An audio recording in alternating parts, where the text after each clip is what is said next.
पांचों साथ मिलकर के चुनाव लड़ेंगे।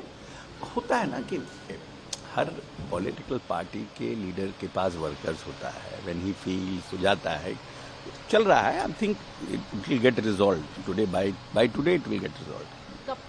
कब तक उम्मीद की जाएगी? शाम तक हो जाना चाहिए, तो 4-5 बजे तक हो जाना चाहिए। 4-5 मतलब लोग बात कर रहे हैं, we are hopefully we are thinking कि आज शाम तक रात तक हो जाएगा। लेकिन अगर बात करें ये जो लोक जनशक्ति पार्टी की अगर सीटें देखी जाए तो 29 सीटें दी गई हैं। अब ये कहा जा रहा है कि निश्चित तौर पर जब वो लड़ेंगे तो किसी न किसी सीट को कहीं ना कहीं से वैकेट होगा तो वो लड़ेंगे वहाँ पर। ये कहा जा रहा है कि जो जेडीयू की जो कोर सीटें थी उस पर एलजेपी चुनाव लड़ने वाली है, इस पे कहीं ना कहीं दुविधा बनी हुई है। नहीं, ऐसा नहीं है। जो भी बात होता है वो तो आपस में एडजस्ट करके ही बात होता है ना। मतलब ऐसा तो है नहीं कि कोई एडजस्टमेंट पे सब लोग जो भी हमारे यहाँ से बात कर रहे हैं या एलजेपी से जो लोग बात कर रहे हैं, ये सब मिल के वो करते हैं ना बातचीत, और सीटों पर एडजस्टमेंट होता है। तो इसलिए ये देखिए, ये अलायंस का एक बहुत बड़ा भसड़ है ये, क्योंकि 15 में भी हम भी अलायंस में थे। लास्ट मोमेंट में अब हम जिनके लिए टिकट चाहते हैं, जिनको जो हमारे लिए काम कर रहे हैं, लास्ट मोमेंट में नहीं वर्कआउट हो पाता है। ये एक है, क्योंकि वो लास्ट मोमेंट तक ही सब कुछ अटका रहता है। क्योंकि जब तक एक क्लोज नहीं हो जाए, हमको लगता है आज हो जाएगा सब क्लोज, नथिंग टू वरी। लेकिन ऐसा क्यों हुआ? मतलब कल की बात एक्चुअली ये बहुत राजनीतिक गलियारों में भी पूरी हलचल मची हुई थी। कल ऐसा लगा कि सब कुछ एकदम बदल जाएगा, अचानक से जो तमाम तरीके के वो प्रयास सब लगाने लगे। इसके पीछे वजह क्या मानते हैं? इसके पीछे वजह ये मानते हैं कि जिसके पास स्मार्टफोन है वही पत्रकार है। कहीं से कुछ पोस्ट कर दिया, उसको कोई उठा लिया, उसको कोई चला दिया। ये सब क्या करिएगा। अब सोशल मीडिया का भी एक प्लस भी है, एक माइनस भी है। तो माइनस ये है कि जो हुएवर जिनके पास भी whoever is having a smartphone, he is a journalist. अब क्या करिएगा उसमें। तो आप मानते हैं कि ये सोशल मीडिया की हाँ, और क्या है, और क्या कंफ्यूजन पैदा करना, और उसको तुरंत अचल में आजकल लाइक्स को और टीआरपी को पकड़ने के लिए they can go to any extent. कोई भी एक स्टोरी कुकअप कर देते हैं, और जैसे कोई एक आदमी स्टोरी उठाता है, उसकी वैलिडिटी बिना जाने आगे चला जाता है। That's why the credibility of social media is decreasing. कोई भी आदमी पत्रकार बन जाता है, तो इसको क्या करिएगा। जिसके पास ऑथेंटिक इंफॉर्मेशन नहीं है, हे एंड से र्यूमर्स पे न्यूज बना देता है, तो उसको क्या करिएगा। वही ये सबका जितना मेस जो ये कल रात का है, वो वही है। लेकिन सर इतना समय क्यों लगने की? नहीं, समय हुआ, उसके बाद अब सीटों के बंटवारे, क्योंकि अब तो नॉमिनेशन डे भी एकदम मतलब अब कुछ ही दिन रह गए हैं, समय भी बहुत कम है जिनको हो जाएगा। सीटें ज्यादा सीटें रहती है तो परिस्थितियां थोड़ा, मतलब असेंबली और लोकसभा में देखिए नहीं हमारा प्रॉब्लम हुआ, लोकसभा में तुरंत हो गया। सीटें ज्यादा है, सब लोगों के पास वर्कर ज्यादा है, वर्कर के पास उम्मीदें ज्यादा है, तो सब कोई अपने तरीके से पुश कर रहा है। तो हमको लगता है सब रिजॉल्व हो जाएगा आज तक। उम्मीदों की बात हो रही है। आप ही के पार्टी के एक लीडर है, सांसद है अजय मंडल, जिन्होंने इस्तीफा देने की अनुमति जो मांगी है, इस तरीके से बकायदा एक पत्र दिया है। क्या वजह है, क्या लग रहा है? वो बोले हमसे कोई कंसल्ट ही नहीं किया गया सीट बंटवारे को लेकर। ओहो मन भाई, अब उनका भी होगा कि भाई क्या होना चाहिए, नहीं होना चाहिए।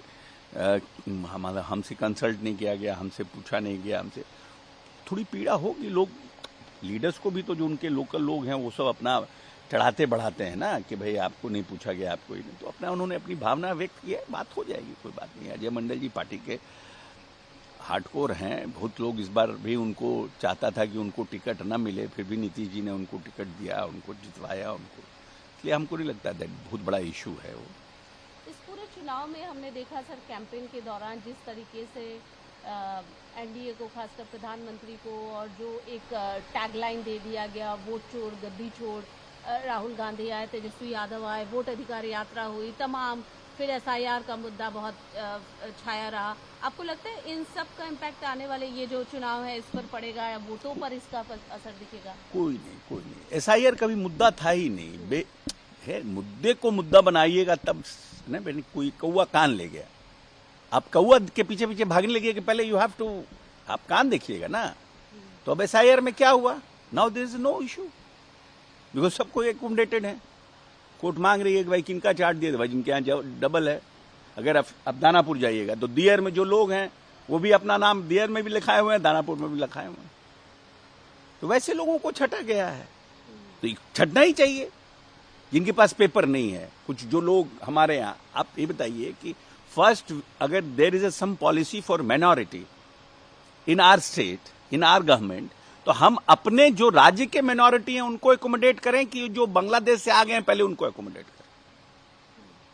भाई जब हमारा देश का और बगल के बांग्लादेश के लोगों का एकोमोडेशन की बात होगी तो हम पहले तो हिंदुस्तानी है ना भाई। हिंदू मुस्लिम सिख ईसाई बाद में, पहले तो हम हिंदुस्तानी था। हम अपने हिंदुस्तान को पहले एकोमोडेट करेंगे, अपने हिंदुस्तान के मुसलमानों को एकोमोडेट करेंगे, या जो बांग्लादेश से आ गए हैं उनको एकोमोडेट करें। योजना पैसा तो हमारे यहाँ कम है ना। We are not a developed country, we are under developed country. हम लोग डेवलपिंग कंट्री हैं, हम लोग प्रोसेस में हैं। तो हमको तो ये प्रायोरिटी फिक्स करनी पड़ेगी ना कि हम किसको देखना चाहते हैं, किसको एड्रेस करना चाहते हैं, कौन हमारा प्रायोरिटी सेक्टर है, इसको तो हमको देखना पड़ेगा ना। फिर ऐसे आरोप क्यों लग रहा है, वोट चोर गद्दी चोर, ये टैगलाइन क्यों चल रहा है? ये वोट, क्या लगता है आपको? अब वोट चोर गद्दी चोर जो लोग, इन लोगों को लगता है कि मतलब एक परसेप्शन माइनॉरिटी में बनाने के फेरा में थे कि आपका वोट काट दिया जाएगा, आपका वोट निकाल दिया जाएगा। आप पता चले जाइए अररिया किशनगंज कहाँ है लोग को, किसी को कोई प्रॉब्लम है, किसका वोट कट गया। They were trying to create a perception जो फिजल आउट कर गया। जिस तरह से उन्होंने संविधान के प्रति लगाया था पिछले चुनाव में कि संविधान खतरे में है, आरक्षण खत्म हो जाएगा, संविधान उस तरह का एक परसेप्शन क्रिएट करने का कोशिश बिहार में कर रहे थे। लेकिन बिहार समाजवादियों की धरती है। जिस नीतीश कुमार ने इस बिहार के लिए, गरीब से गरीब लोगों के लिए बिजली पहुंचाया, नल का जल पहुंचाया, शौचालय पहुंचाया, वो क्यों किसी का, वो तो हमारा वोटर है भाई, दे आर माई वोटर्स। उनको हम क्यों, उनको वोटर लिस्ट से हम क्यों, हम सब, I will be the first person who will go for a protest कि जो मेरा वोटर है उसका आप नाम कैसे काट रहे हैं। ये तो एक परसेप्शन क्रिएट करने का प्रयास किया गया था जो फिजल आउट कर गया। एक सवाल ये है कि नीतीश जी पे हमेशा से सवाल उठते रहे कि नीतीश जी का स्वास्थ्य ठीक नहीं है, वो आगे नहीं चलाएंगे, उनका प्रयोग किया जा रहा है। इस तरीके की जो बातें हैं इस पर आपकी क्या राय है? क्योंकि आज भी विपक्ष यही कह रहा है, आज भी महागठबंधन यही कह रहा है कि नीतीश कुमार जी का हेल्थ बिल्कुल सही नहीं है, he is not capable to run the government. No, I don't think so कि इट इज ट्रू। आप हमको बताइए ना कि पिछले 1-1.5 साल में नीतीश जी ने जितनी पब्लिक मीटिंग की, जितनी रैलियां की, जितना उन्होंने बिहार का दौरा किया, किसने किया? 50,000 करोड़ की योजना को उन्होंने सैंक्शन किया, खुद योजनाओं को देख करके। ये तो एक परसेप्शन, बिकॉज आप कुछ उनके खिलाफ में बना नहीं सकते, तो आप उनका एक हेल्थ इश्यू उठा दिए हैं कि he is not fit, he is not fit, is perception बना रहे हैं। जैसे ये फिजल आउट SIR और ये सब वोटर अधिकार यात्रा फिजल आउट किया है बिहार की जनता, इसको भी फिजल आउट कर देगी। If you will go in the, आप रूरल एरिया में जाइएगा तो पर देखिएगा सब लोग खड़ा है नीतीश जी के लिए। आदमी जो काम कर रहा है उसको ध्यान देगा कि देखेगा कि भाई काम कौन कर रहा है, बेनिफिट कौन पहुंचा रहा है, जो हमारा बजट का जो पैसा है उसका फायदा कहाँ मिल रहा है, किस अंतिम पैदान पर बैठे व्यक्ति को मिल रहा है, वो दिखता है ना लोग। और आप परसेप्शन बना रहे हैं, वो परसेप्शन चलना नहीं है। अगर सरकार दोबारा से आप लोगों की फिर से बनती है तो नीतीश जी ही मुख्यमंत्री होंगे? हाँ बिल्कुल बिल्कुल, इसमें कोई शक नहीं? नहीं कोई शक नहीं। तो ये जो अफवाहें इसको मानी जाए, बिल्कुल र्यूमर है, टोटल र्यूमर, टोटल एक पब्लिक के अंदर एक परसेप्शन क्रिएट करने का एक गलत प्रयास है। जेडीयू और बीजेपी के बीच में सब कुछ ठीक, बहुत अच्छा। जेडीयू और हम तो बार बार बोल रहे हैं कि लोग पूछते थे कि बड़ा भाई और है कौन है, छोटा भाई कौन है, हम बोल रहे थे हम लोग दोनों जुड़वा भाई हैं। अब इस इलेक्शन में जनता दल यूनाइटेड और भारतीय जनता पार्टी में कोई बड़ा छोटा नहीं, दोनों जुड़वा भाई है। इसीलिए एवरीथिंग इज परफेक्टली ऑलराइट। कोई फेरबदल की संभावना तो नहीं? नहीं कोई फेरबदल नहीं। कितना आप जीत को लेकर कितने आश्वस्त हैं? बहुत कितनी सीट आप मान रहे हैं? मेरा अपना मानना है कि आज की डेट में हम लोग 170-75 पर हैं, और अगर हम लोग अच्छे से प्रयास करेंगे और थोड़ा मेहनत करके टिकट का डिस्ट्रीब्यूशन सब हो जाए, तो हम लोग अच्छे से मेहनत करेंगे तो हम लोग 200 के आसपास आएंगे। इस बार प्रशांत किशोर भी मैदान में हैं और बड़े बढ़ चढ़ के हर जगह कैंपेन भी कर रहे हैं, बहुत सारी लगातार ये भी कह रहे हैं कि कोई भी नहीं आएगा, हम सरकार बनाएंगे, बड़े आश्वस्त, बड़े कॉन्फिडेंट दिख रहे हैं। आपको क्या लगता है? वो तो कॉन्फिडेंट में ये भी कह रहे हैं कि या तो हम 10 के नीचे रहेंगे या तो हम 140 रहेंगे। तो आपको क्या लग रहा है? हमको तो उनका पहले वाला बात सही लग रहा है। जेडीयू को कहाँ देख रहे हैं सर? जेडीयू अच्छी सीटें लेके आएगी इस बार।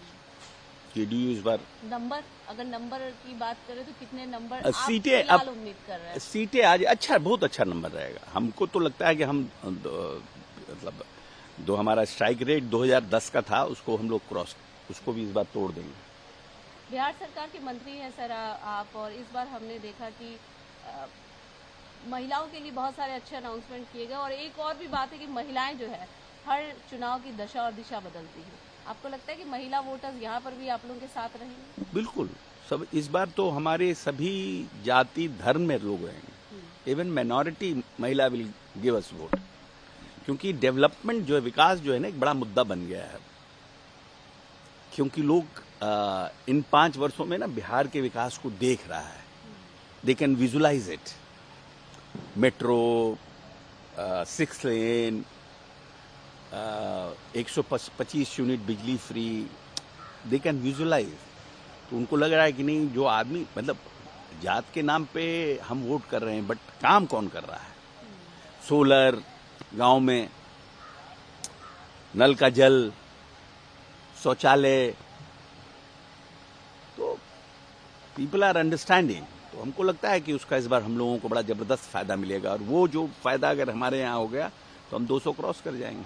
तो इसी से जुड़ा हुआ अंतिम सवाल कि कहा जाता है कि खासकर यूपी, बिहार, इन सब जगहों पर जाति आधारित वोट पड़ता है, तो आपको क्या लगता है इस बार जनता जात के आधार पर वोट देगी या विकास के आधार पर वोट देगी? ये हमको लगता है, देखिए जात तो फैक्टर रहता है, लेकिन एक बड़ा फैक्टर यंगस्टर्स में खास करके डेवलपमेंट है, कि हमको जात खाने पीना नहीं दे सकता, जो एक गुड गवर्नेंस एंड डेवलपमेंट, ये लोगों के दिमाग में बैठ रहा है।